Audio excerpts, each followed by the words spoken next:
back in the BT kitchen. It's one of our very favorites, Chef Erica joining us. How are you this morning? Good. Excellent. Tell everybody at home you're dressed in red. I've added a little red. Why are we dressing in red here this morning? Because it's Canada Day. We are celebrating Canada Day here on Breakfast Television. You're going to share with us a sweet treat. What are we making here this morning? Red velvet cheesecake. Okay, now let me just say this on behalf of all viewers. Cheesecake is an intimidating dessert for a lot of people to make. What is the key to preparing the perfect cheesecake? Well, today we're going to make a no-bake one. Okay. So there's no chance of like cracking or anything. Ah, very clever. So you would normally bake a cheesecake? Yeah.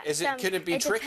It depends on like which place you go to. Some are baked, some are not. All right. So what do we need to start with here? So you're going to make like a graham cracker crust. Okay. And you can use like any cookies. You can use other cookies. Like if you can find red velvet cookies, those would be cool. Nice. But I just So you're just like crushing them in your hands?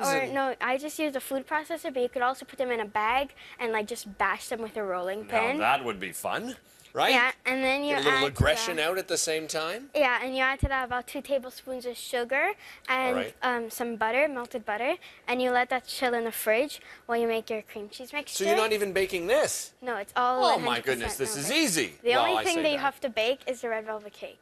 Okay, I got you. All right, Yeah. so what do we do next? So for the cream cheese like mixture, you're gonna start with like about a pack of cream cheese, like 1 box. Okay. It's about 8 ounces or 1 cup of cream cheese, and then you're also gonna whip up about half a cup of cream. You're just gonna whip it up till it's like stiff, like hold its like shape. Okay, gotcha. So then in the cream cheese, you just wanna like mix this together. You could add the condensed milk. Oh, the beautiful condensed milk. I asked you this off camera. What happens if you boil this in the can on the stove? And you have dulce de leche. And it's so good.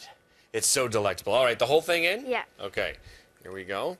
Now, did you do anything with the cream cheese? Because it looks like, have you been stirring it? Well, yeah, I just like whipped it a bit. Okay. Yeah, you could soften it a bit. And the condensed milk has sweetened, so you don't need any other sugar. Okay, very nice. Have you ever just eaten this by the spoonful? No. No. You shouldn't do that, kids, but it's delicious. Okay, so we're mixing this in. Yeah, and you could add the 1 tablespoon of lemon juice and 1 teaspoon of vanilla extract. Okay, there we are. Lemon juice, vanilla extract. Okay. Now, do you always mix this by hand? Would you do it in You could use a mixer if you want to, but by hand is okay too. Okay. Oh, I just wonder, because of the thickness, could you mix it, like over-mix it? It'd be too liquidy or something like that? No, not really. Okay. It's like hard. It's more like when there's flour and stuff, because the flour, when you over-mix it, like the glutens get a little strange and it gets tough. You do not want to get your glutens all strange. I'll tell you Yeah. that much. Okay. And then we're going to add in the whipped cream, and you want to fold this in.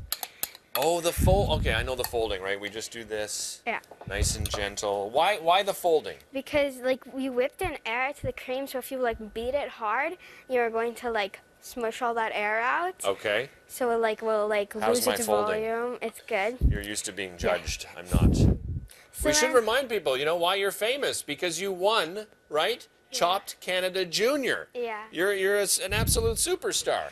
So then once you should make a red velvet cake. You can use like any recipe. Okay. And I'll include my recipe on the website. Perfect. And for the recipe, and then all you do is make it an 8-inch cake, and then you print out like a template. All right. Of a maple leaf. You can use any other shape. Like if you don't want to do this for Canada Day, but it's Canada Of course, Day. but like we're you can make this celebrating. for Valentine's Day. You could cut out a heart. You could even add like pink food coloring to this mixture, the cream cheese mixture. That's a great idea. So yeah, so then what you do is you cut this out, and then you So you put that on top of your red velvet cake, you cut around it, and then you poke it out. You lift it out. Okay. And you should leave the scraps because we're going to find a way to use those. So then what you do is you pour in this mixture. Okay. So here. You want some help? You want to scrape if you want to. Sure. Yeah, let's do this together. All right. Just going to pour it in here. Now, I'm guessing we don't put our red velvet on until after this is set? Well, Is no, that we the put idea? it on now. Oh, you do? Yeah, we okay. put it on now, and we press it in really hard. Oh, and then I see. with the scraps of red velvet cake that you have left over from cutting it around, you could like crumble them and put them as like sprinkles around the cake. Very nice. Or you can use just red sprinkles. Now, there's the finished product over here. Is this one of your favorite desserts? Is this an Erica classic cake? Yeah, I like red velvet cake a lot. My mom really likes red velvet cake also. I can just tell by the glee on your face, the way you said. Say it again to camera, red velvet cake. Red velvet cake. You see, look at that. Because we're celebrating Canada Day with you, I have to ask you, when you think of Canada, what comes to mind? What makes a Canadian to you? A good person, like a truthful person, and someone who likes food. All right. And speaking of food, what is your favorite Canadian food, would you say? Either poutine or smoked meat. I love it. Absolutely. Hey, happy Canada Day to you and your Happy family, Canada Erica. Day. Thank you so much for joining us. More BT coming up right here.